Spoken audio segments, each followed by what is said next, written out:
Mark Allison, and I'm a Coryholic. For my vices, I currently keep 130 species of Corydoras in a room that is 2 meters by 2.2.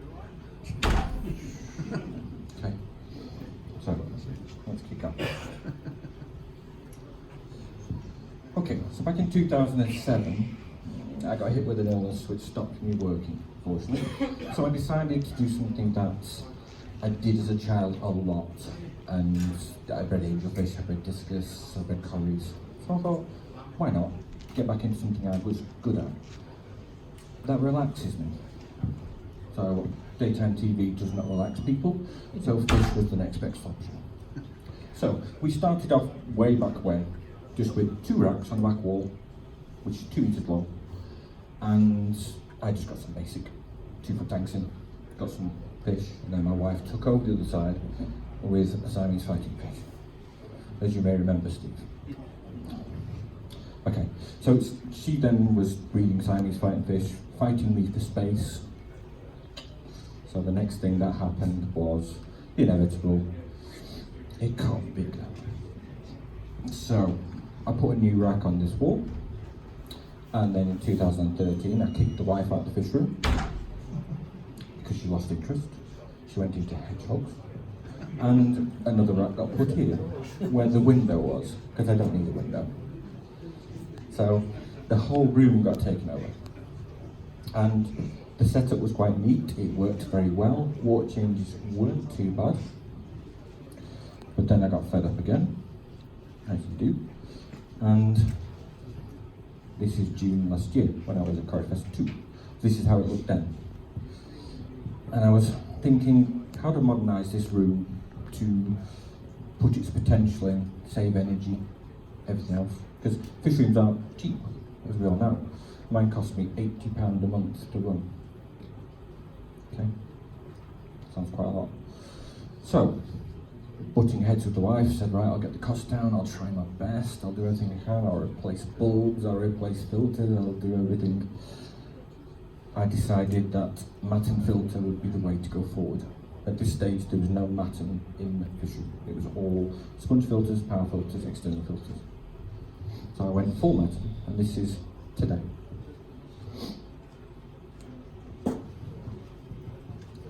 So I put light battens in, saved the light back, so I could have lights on less, but give the fish enough light that they were doing well. And did the floor again, did all the ceilings and lights kept in, and now it looks like a little shop. It's not supposed to look like a shop, but it is. That's how it works. So in this room at the moment, there's 64 tanks in this room. Okay, we range for tanks. These little ones down here are probably the best ones. They're 10 litres.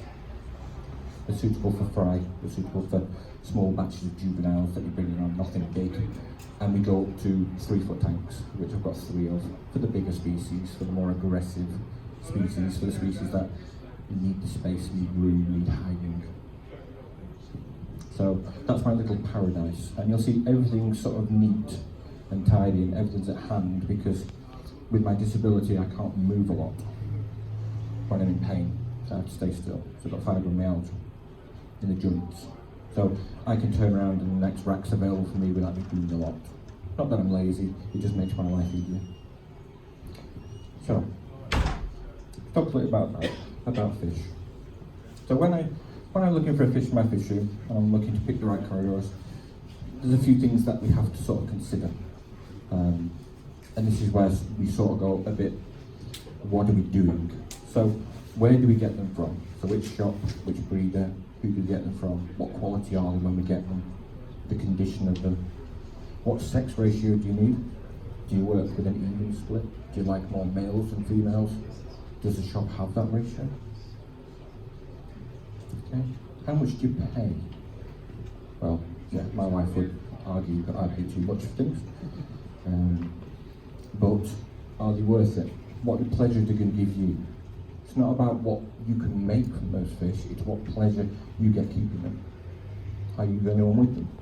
Are you the one who's going to breed them for everyone else? And more importantly, what research have you done into the species that you see in a fish shop? Nobody probably goes in with a book.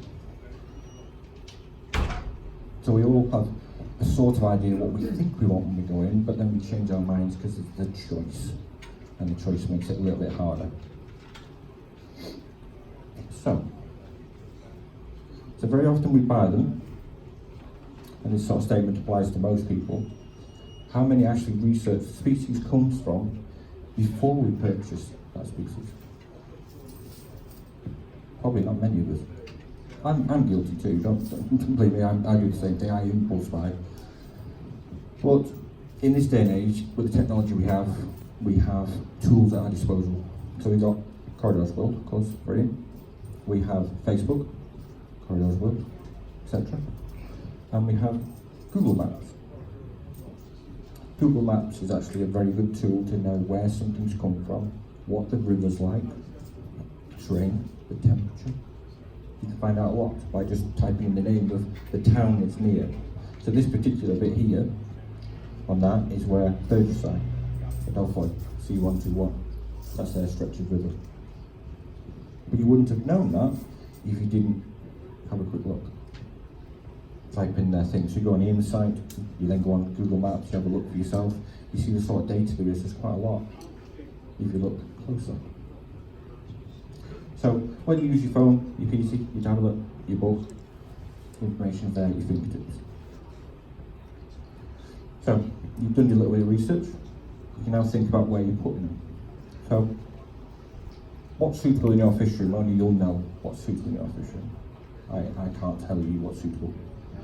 But you'll know the temperature range here, and you'll know the temperature range here. I guarantee it. In my room, that's 25, that's 22. Indoors, no heating. Because the residual heating from the lighting keeps that temperature all year round. And in the summer, I just open the window because it does get hot. So when you talk about the position and temperature of your fish, when you're in the fish shop buying your fish, how many of you look at the temperatures at the shop are you at? So when we take them home, how do we know what we're acclimatising them to? Is it to yours, what you had them, or was it what the shop did? So it's worth thinking when we get them home, what do we do with our fish? Can we put a little more information into it? Do we get deaths that we can't explain because the temperature was wrong? Not your water. Temperature could be a big thing in Corydoras. So, when is the right time to attempt to trigger Corydoras? So conditioning is just one part of triggering. The poorer the fish's health, the worse the result will be, every time. Infertility, eggs don't hatch, because the fish wasn't in its peak condition. So good varied diet, correct water parameters, correct temperature, will all influence condition and fertility, every time. So if you can say your water's pristine, if you can say your food is pristine, the food you're giving is good quality, it's doing everything it can, then you're on the right track. You'll see your fish will improve. So although you may feel you're ready to try an induced breeding, the chosen species, then consider, look at them and ask, are they ready? Are you going to stress the fish by changing parameters before they need to be changed? It's too often we can have fish that we put in and we what I call water changing because you think that's the right thing to do, and we've stressed the fish so much that when they could have triggered, if we'd have left them alone, we've stopped it. And we have to wait another week to try again, to have another go. Right, so this next one here, this is a Corydoras Julia, and this one is nowhere near ready to spawn. You can see from here the thinness from pectoral fins. There's no bulge at all, there's nothing. So there's no row being formed in the stomach. They need better food to be able to do it. But in contrast, this one is ready. She's full, she's good condition, good colour, everything's right, and there's eggs being formed. So, what is a trigger? So, the list is quite exhaustive. So, a trigger is anything that we do to the water, decor, or temperature which constitutes a method, or should we say, a recreation of a natural occurrence to induce spawning in fish from the natural habitat. Because the rivers where they are, we're trying to mimic what they do. They won't spawn if we do something completely alien to them. It's completely different. So what do we do? So triggers occur all the time in nature, whether it's seasonal, a mineral in the soil, which is only washed downstream from extreme rain, so it happens once a year. Maybe it's, because it's flood, perhaps the concentration of tannins. So you can see on these pictures here, that's black water, and that's the black water later. It was dark. So the conditions for the fish in that picture is probably a lot better than it was there, because that's what they want to breed. So let's talk about some triggers. So the list is really, really long for triggers, and I could probably talk all day about different methods and different things you could try, and you'd have a list as long as your arm. And these things probably only occur in nature maybe once or twice, or in some cases leading to a short spell culminating in a season of breeding. So you get quite a big pattern at the same time. So you may get uddies will spawn from March through to June, because the temperature's always the same, the river's always the same, that's what they want. But in many cases, triggers were simultaneous events, so many things happening at the same time, so causing multiple changes.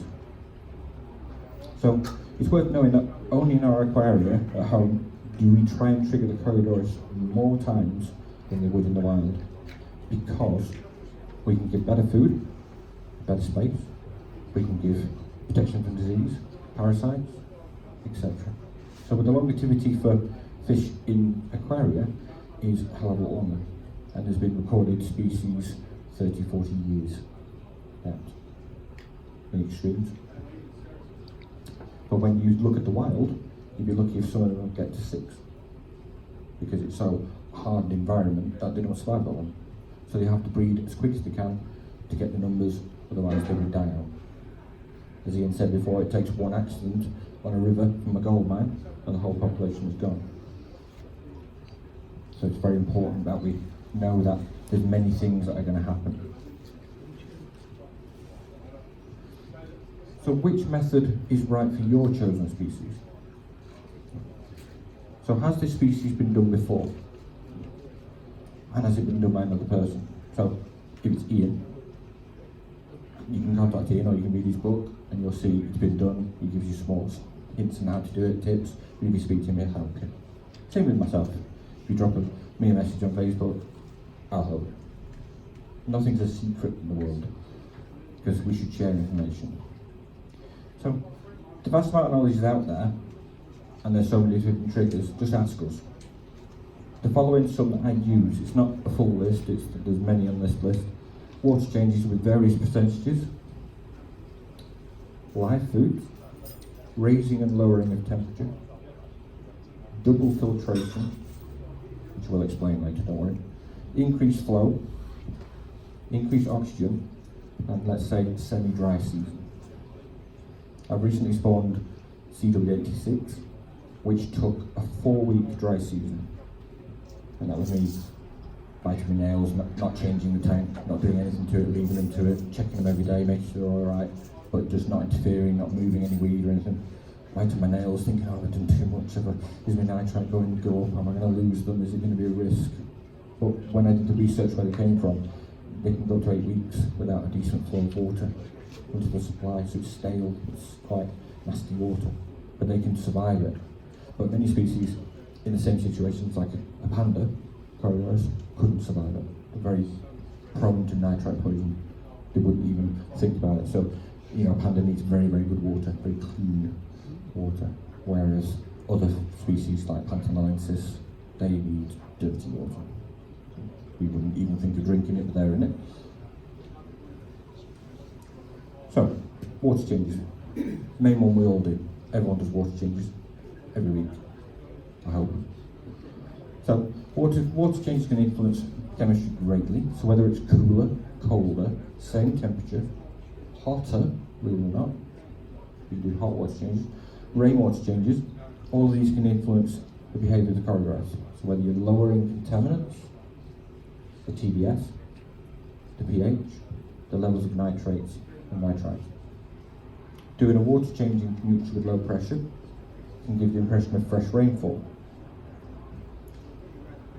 So the day before it's going to rain, if the weatherman's got it right, of course, because the weatherman doesn't often get it right, if you do a water change, certain species will spawn because of that trigger.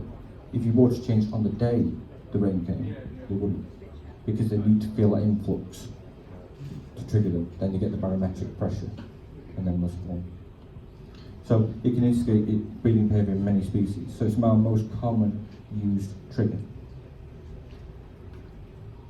So some examples for you. Corydoras sterli, one of the most commonly kept warm temperature corridors.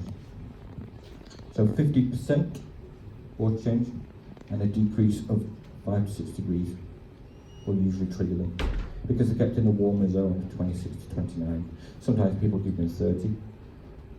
They can still do that because the temperature rise there is enough to do that. And it's a simple trigger which is just accompanied by good food. So if they're in good condition, they've got good surroundings, good water, don't worry. And then we've got the, as Ian calls it, the pint glass Cory, as he called me. If you have a pint of water and you put these Corydoras in, they'll probably spawn. Because they don't need a lot. They want fresh water, good water. So you see here, these have just had live food for weeks, and the females are just full of eggs. Every day, picking eggs out of the tank, or leaving them in, if I didn't want to take them out or not, and they were just laying 50, 60 a day, just with brine shrimp. Baby brine shrimp, just going mental. They eat it like pigs, and they produce eggs like crazy. So up to 30 eggs per female every couple of days. That's that cycle of, making sure they've got the right food, etc., can really accelerate what they're doing. But in the wild, that wouldn't happen. They wouldn't get that much. They wouldn't breed that many.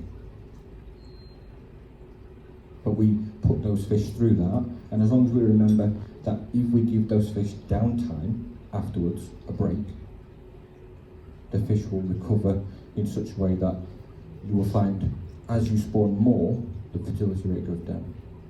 Because the females eventually start to lose, the males eventually start to lose, and they're not fertilising eggs as well, because they're losing out.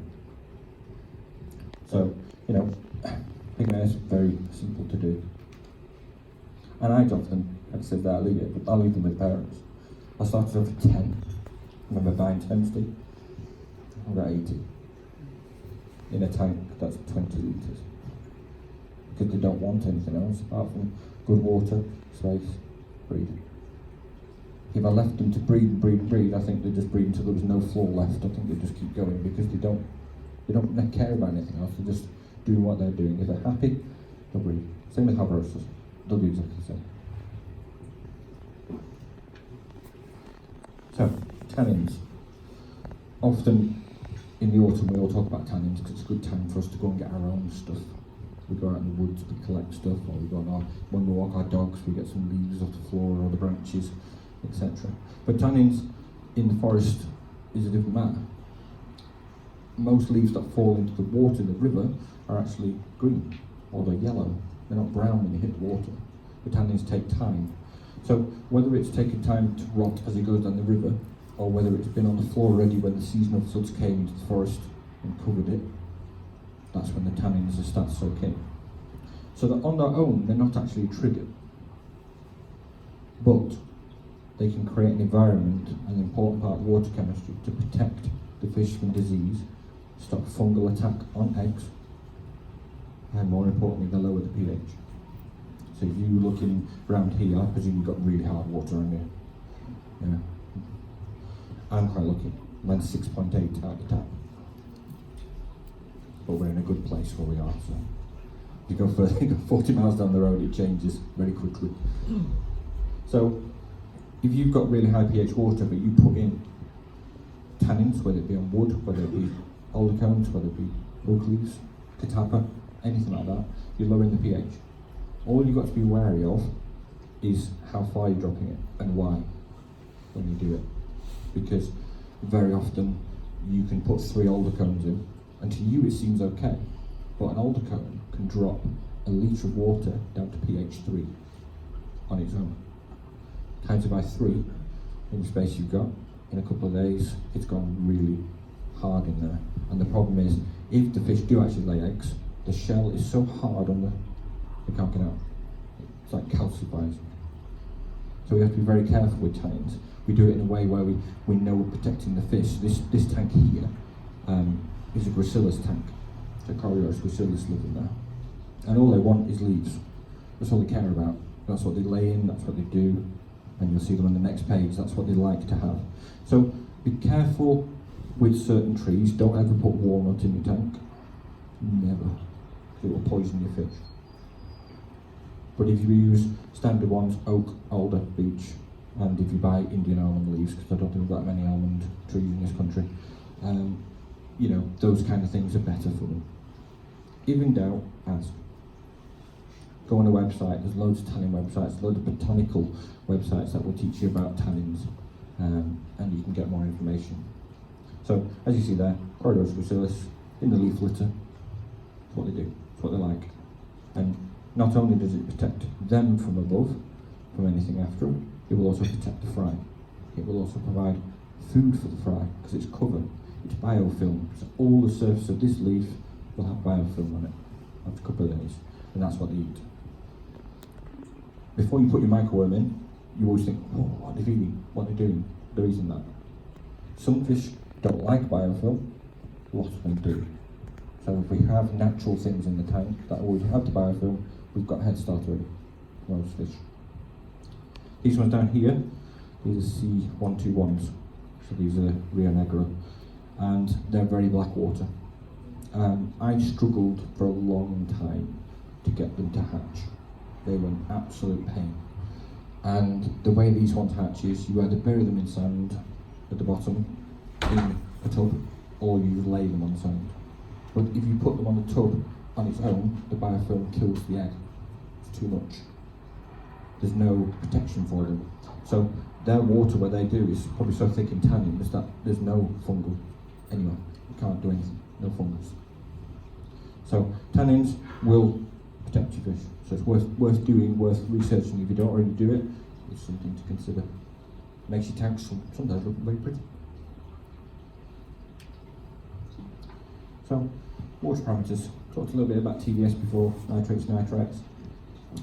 But some triggers exist within water chemistry that are, we'll call them severe. So when we add tannins from leaves and alder cones, like I said, we can drop the pH. So if we look at pH 3, which I mentioned, that's orange juice. Put a fish in orange juice, it's not going to like it. I wouldn't. However, there are species that do actually like it that low for a part of the season, because that's how they know it's breeding season. It's like the dry season has made the water that low in pH, that's their trigger. That's what they want. With a high temperature, they will trigger. So it plays a very important part, but it also shows that the water's losing flow as well. That there's not a lot coming down from the mountains, there's no fresh water coming down.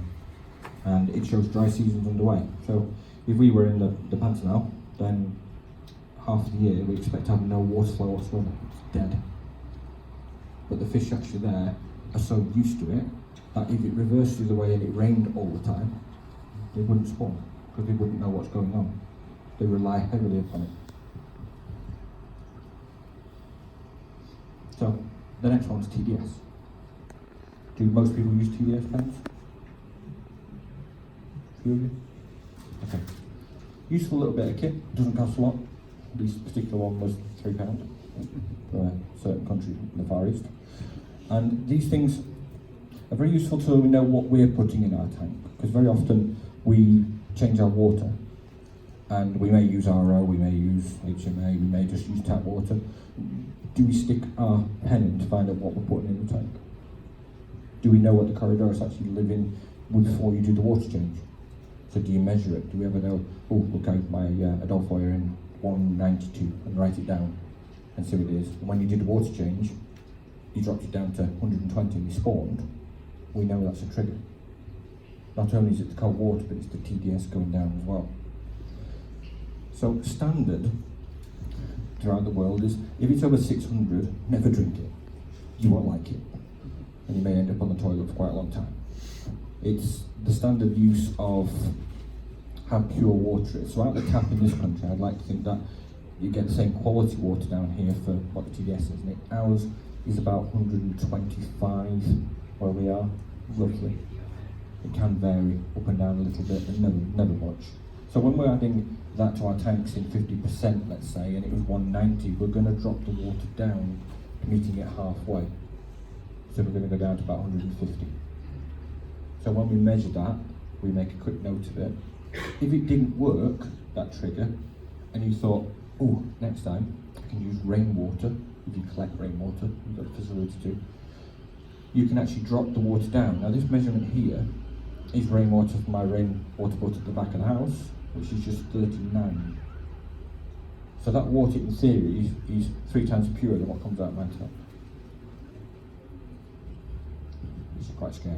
But I wouldn't go and drink that water myself, because I've always been taught to drink from the tap.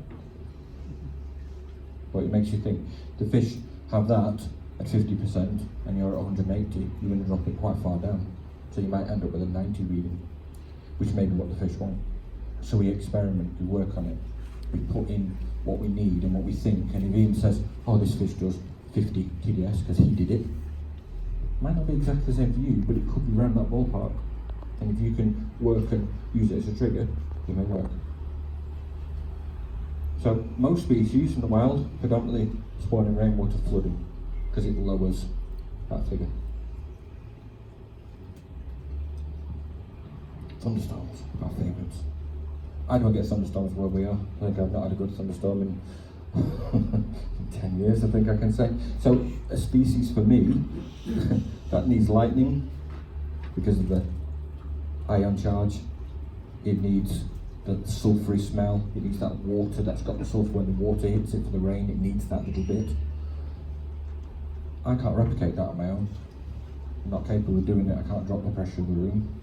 So we have to wait for a storm, and typically barometric pressure will drop 970 to 980 right now for a storm to be a good one. And you may find that certain species will spawn in that time.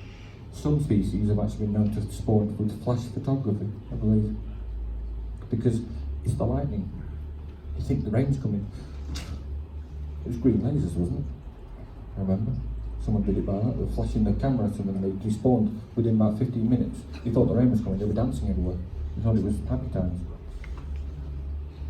But we would do things like, when you do your water changes, put a snakehead that's got, you know, multiple attachments that go to different flows. Everyone's got one that jets what they call rainwater, which is like a little shower. Have you ever tried putting that up against the lid of your tank and letting it just drip into the tank while it fills? It's like rain. Sometimes it's maybe the noise of the rain. Rain's such an important influence on what they do that, you know, as Ian said before, the size of a UK droplet of rain is tiny compared to what you get over there. So if Ian's video had played, it just showed you getting pelted by pieces of rain that is, you know, it's phenomenal.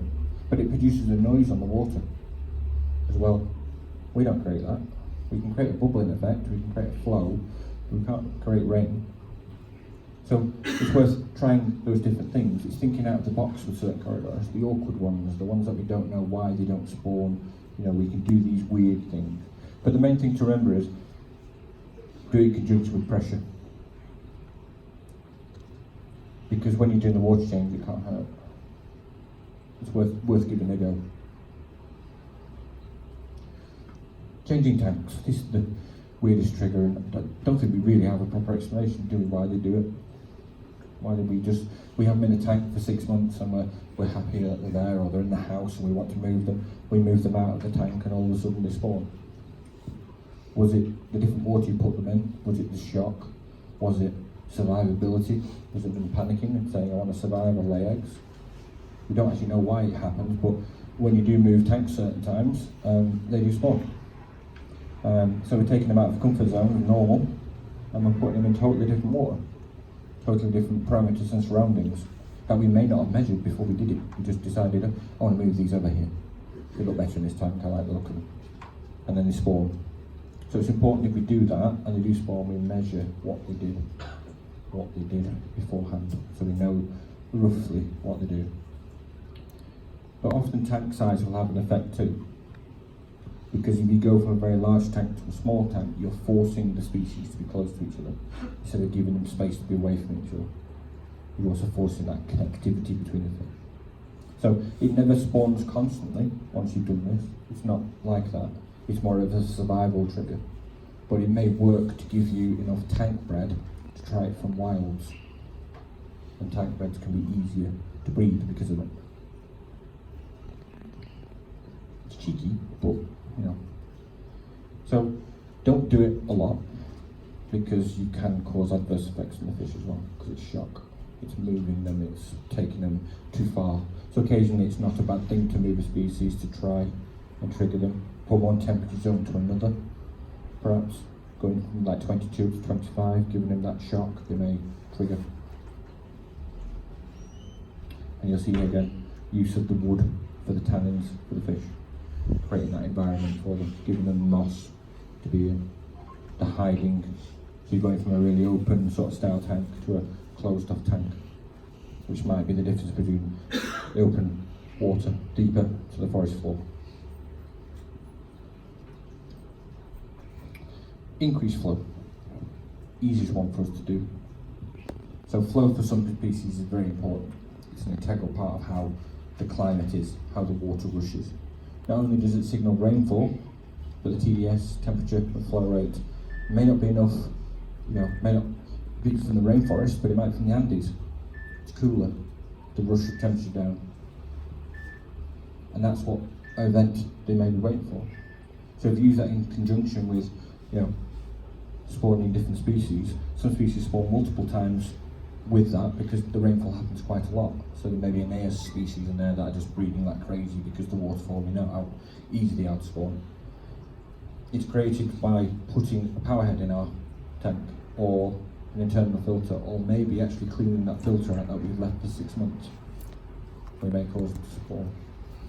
Because we're giving them the oxygen, we're giving them the flow, we're giving them everything that they want from what an easy trigger is. It's not a hard trigger to do. So examples for those ones, here we have gold lasers. They love flow. They love the change from going from slight flow to very good flow. They like the extra oxygen. They like to lay right where the water hits the glass because it's the best zone for them to put the eggs, because no one else would get them. But if we didn't put the filter on quicker, we'd never see it. It would never work. So the Aeneas family is quite good for that, because not only do they get more oxygen and it breaks the surface water, but like these ones here, which are our famous black Schultzes, they themselves have so many fry that this trigger causes a problem. Because these fish are man-made, we cause more of them to be around than what we would actually see. So Czech Republic put so many of these fish out because they're so easy to spawn in big numbers. But you wouldn't do the same with gold lasers, because the quality wouldn't be there, they'd change. So there's certain species you can do it with because they've, like bronze, they've got so many eggs, 200-300 female spawning. They're easy to do, where gold lasers take a little bit more work. So we have to also think about tank space when we think about fish like this, because although they're easy for us to do, we can run out of tank space so quick, because an Aeneas fish will breed so much compared to another one that we might lose the quality of water in our grow-on tanks because I've got so many to get rid of, because I changed that filter. So I can control that trigger by not doing it. I'll change the water 50%, but I won't bother to put the flow in, they won't breed. There's so many people who breed these kind of fish, do it on their routine, that they've got so many to get rid of, it can be a bit of a nightmare. I think when I started back in doing fish, I think I had over 500 Schultzes at one point, Mike, it was. At least, yeah. You know, you've got so many to get rid of.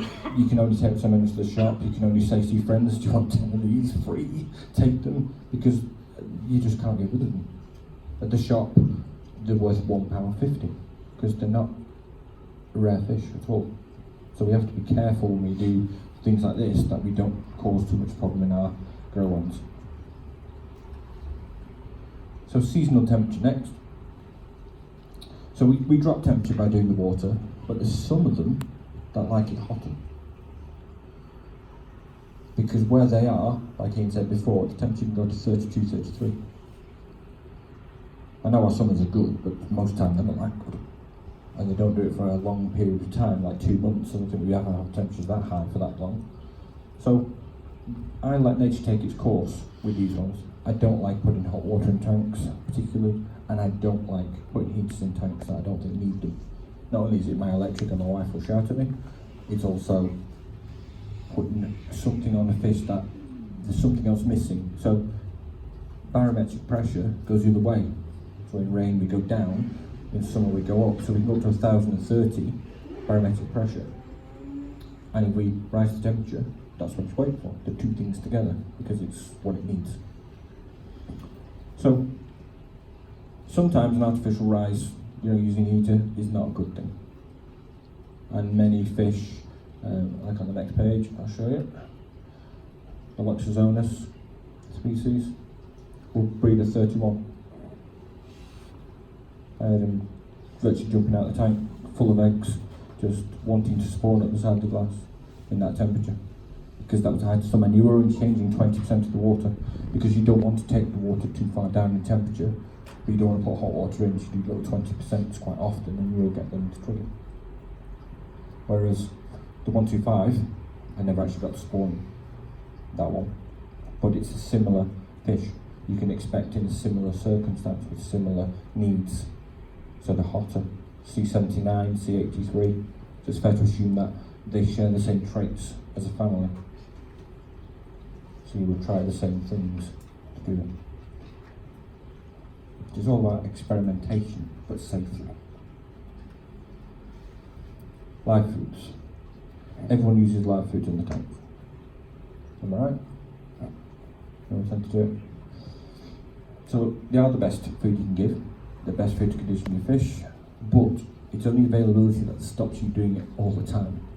So in the wild, when creepy crawlers and stuff fall in the water, it's go time. They like it, but it doesn't happen all the time. You may get one insect, because everything else above them is getting them. They might be lucky enough to get that insect. They might have no other fish on their part where they are. So we personally have many live food choices to get, because we can buy them from the shops. We can get bloodworm, we can get tubifex, we can get Daphnia, Cyclops, etc. But there's certain ones that we can do at home as well, that we can do all year round. Seasonal, we can do everything at home. So I know a good place to get Daphnia, and now I can also do it in my backyard. And it's the worst method ever. It is a fish tank that's half full of normal tap water, and I pop a piece of hedgehog poo in the water, and I leave it. And within a week, there's rafts and rafts and rafts of mosquitoes, because it's dirty water. They recognise you straight away, the scent. And you just lay rafts, and there's thousands of them in a couple of days. I'm feeding the fish sacks full of them, because I can replicate it in summer, but in winter, they're not around. Can't do it. Can't keep a supply of that food, so I've got to find something to replace it, to give them their thing, whether it's the tablet foods that have got good quantities of worms in, whether it's worms themselves. But you've got to remember with a worm, it's only as good at what it eats. If you feed it rubbish, your fish gets rubbish. So it's got to have some food. You could feed it Tetra Prima. You could feed it fish science. It's in its gut. So you're feeding it the fish, you're giving it food at the same time. So it's not just the worm, it's what you're giving it. So we can give those kind of things in really good quantities if we know where to get them, or you've got the facilities to make your own. And not all of us do. I understand that.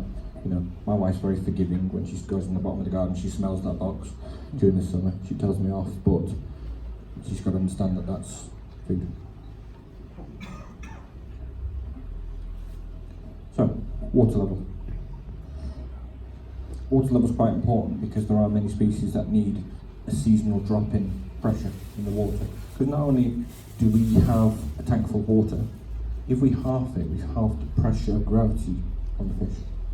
So there are certain times of year where the fish need that water to go down for us to do more with. So when we lose, like on the picture here, when we lose all this water from here, and we're left with these little bits, this is what the fish needs to breathe. It's part of the dry season, it's part of what they want. So not only when we have deeper the water, it's also causing more pressure on the gills. It's, you know, they don't normally like deep water. They'll go there to get away from things, but they don't like deep water. So for the part of the year, they may be on the sandbank all the time, but they may move when the rains come to over here. So if we drop the level in the tank, we can coincide it with temperature rise. So before, Ian had the CW97, Madre de Dios fish. It needs water to go down to breathe. Ian said to me, like in the tank, he said, "No, just drop the water down." And I'm there going, okay, yeah, all right, I'll give it a go. I did it, and within 3 days it's gone. But I didn't think of that. I didn't think that's what happened, but Ian's been there. He knows what happens all year round. He's seen it. So I used, my mind, I said, "What's going on?" And he was like, "That's how you do it, simple." It worked. Now I can't say it worked for everyone, but he gave me on the right track. He told me what was going on, where they came from. It was not water quality, it was the difference in height. So water level naturally drops from time to time in the wild. We only can create that by draining it out and leaving it for a few days and monitoring the fact we're not putting too much nitrite in the water, we're not causing too much of a burden because the fish has got less water to be in. Like you have in a bag when you leave the fish up, if there's too little water, the fish can poison itself because there's not enough to keep it alive. This one's weird. Does anyone keep panda Corydoras? Yeah. Have you noticed they spawn at night time as well? You've noticed that? You can leave the light on in the room, but no fish tank light at all. And I'll come back in the morning and there'll be 30, 40 eggs in the moss. And it puzzled me for a while who was doing it because I left the eggs, but then I found the culprit because I went in one night to get something and I saw the pandas spawning. And it was because we thought there was a moon in the room. So many people adopt now having lights on a timer or a moonlight. You can even buy moonlights online, so I'm quite shocked about, but you can get them to create that thing that is a really strong full moon. Even in the Amazon, it's a strong full moon. They may need that pressure from that lunar cycle, but they may also need just the light to see what they're doing. There might not be many predators around that point. I don't know. Mine always do it at night time. Might be awkward, I think. But when you've got in your fish tanks and you are trying to keep your algae down in your tanks because you don't want your lights on for like 10, 12 hours, you have it on an 8-hour cycle. How are you going to do a night cycle if you've just got 8 hours? If your lights turn off automatically because you don't go in your fish room at night time because you've got them on a timer, at what point are you going to try and do that? So you've got to change a tactic. Put a bulb in, a cheap 10 watt bulb in, and try it and see if something happens in your fish tank. It can't do wrong and it can't do anything bad. It's just a simple thing which you may find some actually do. But as it says here, a general rule, I tend to find these issues less in tank-bred species, but I find them in the wild. Wild ones tend to need it more because they've come from that natural environment. Okay, double filtration. These ones here are Corydoras porceriatus. I spawned these now, I think I've done them 12 times now, and every time I've done it is because it's packed with moss, it's packed with plants. The matin filter's on full, and I put an extra sponge filter in pointing the opposite direction. That's been aged for a while in another tank. And every time, it's not because the matin filter's on, because I've left it, I've not done it. It's when you put a second sponge filter in, that the water's getting double filtration, it's getting more flow because there's no one on the other side. It's spawned every time for me. Now, when you see these things in the wild, they're in water that's so fast it's not even true. They're like really fast flow. So it lends itself back to It may not be the speed of the water that they're after, because your mountain filter can't do fast speeds, it's impossible. But it might be the water quality that you experience during the fast flow. They're quite dainty Corydoras, but if you notice, they're very, very sleek, very fast looking. So double filtration, I'm getting 100 to 200 eggs a time, every 2 weeks from these things. And they are best taken out of the tank because they're a bit nasty when it comes to eggs. They eat them until the cows come home. So if you do spawn them, take them out of the tank. And don't leave guppies in there with them, like I did first time. Because they're so small, they are very, very tiny eggs. So maybe it's the fact it agitates the tank more, maybe it's the fact it gives you the flow, but every time I've done it, it's worked. But I don't know if that's in a book anywhere, no? I told Rob it, because Rob tries to be these American and he's trying it, see what he thinks. But my group do it every time, but I can't guarantee every group does it, because it'd be a bit of a copyright issue to say I've done the method that does it for all, because I don't think it would. But I think it's a good indication of what they need. It's a good start. So yeah, double filtration. And you can even put in a power head behind the matting to give the flow, and it works so well. Okay, a nasty one. This is the hardest trigger of all of them to do, the dry season. It's the beast. I'll be honest, there's not many actually do it and try it. Regina's done it very well. I think Rich did it recently, I think, as well. It's very, very hard to do because it involves a lot of time. So this one is only for really experienced keepers who really want to take the risk with the fish they've got. Because the fish that this works on are quite expensive. They're never the cheap ones, are they? They're never the easy ones that we can have a quick go at. They're always the expensive ones. So if I don't want to lose 6 fish at £30 each, I'm not going to do it. I don't think I'd go through that. I've done it with CW86 because it was 4 weeks and I was even bottling it then. I was biting my nails. Today's the day, I've got to change it, to stop it. And the day I was thinking of doing it, I went into the fish room and they spawned because I held the bottle enough that the water was what they wanted. But it could have gone the other way. I could have left them a day and I could have lost 2 or 3 of them and then I'd been angry. I'd have really been mad. So these ones, it can take up to 6 months to do this trigger in totality.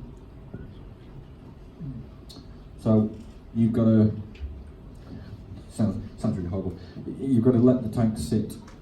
You turn the power filter off, put an air filter in, just a sponge filter, and have just daylight, no light on.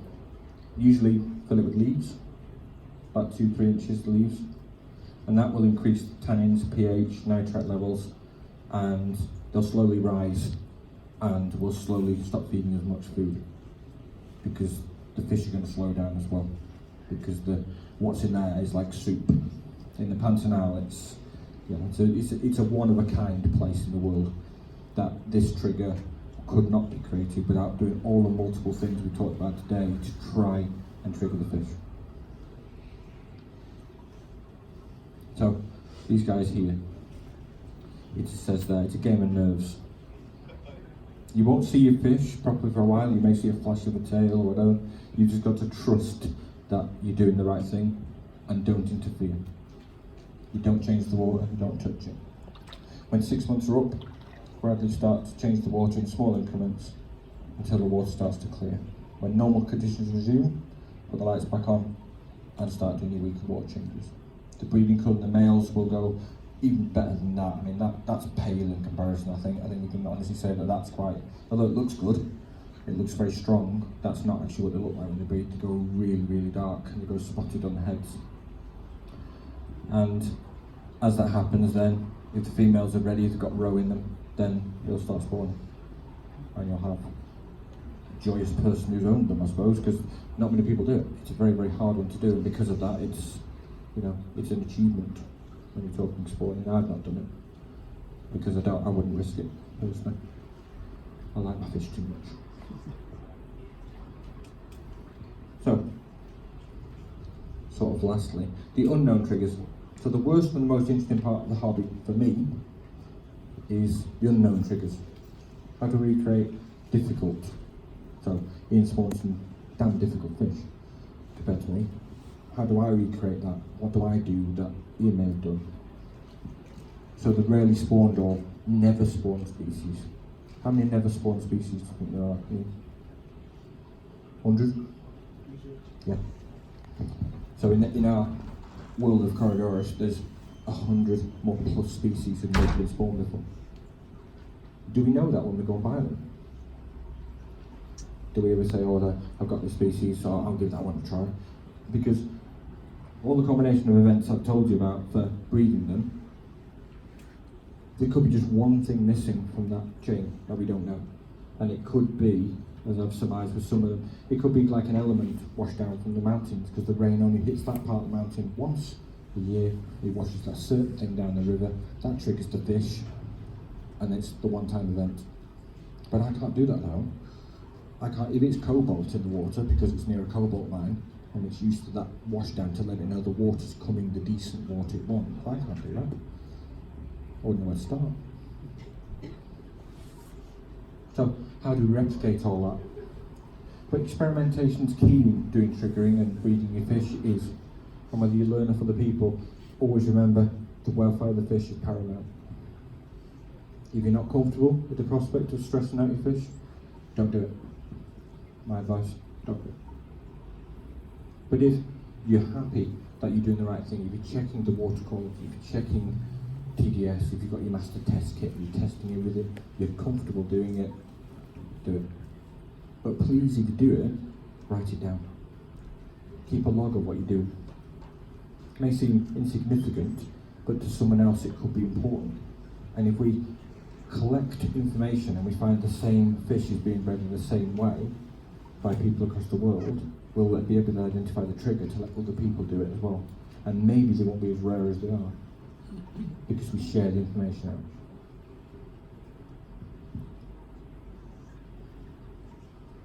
So, when it all comes together, and you've got everything, your fish are in good condition, this is what you're looking at. Our wonderful world of Corydoras. So, we've got Corydoras Badera, C150 on the top, Corydoras Brie, or Brie, as they want to say, CW140, and the lovely CW124, which is quite a vicious fish, really. He thought, thanks for that one. And he found out that I had 2 males in the tank and they're not very nice to each other. So, when you're successful, what next? Well, that's all the time. So thank you for listening.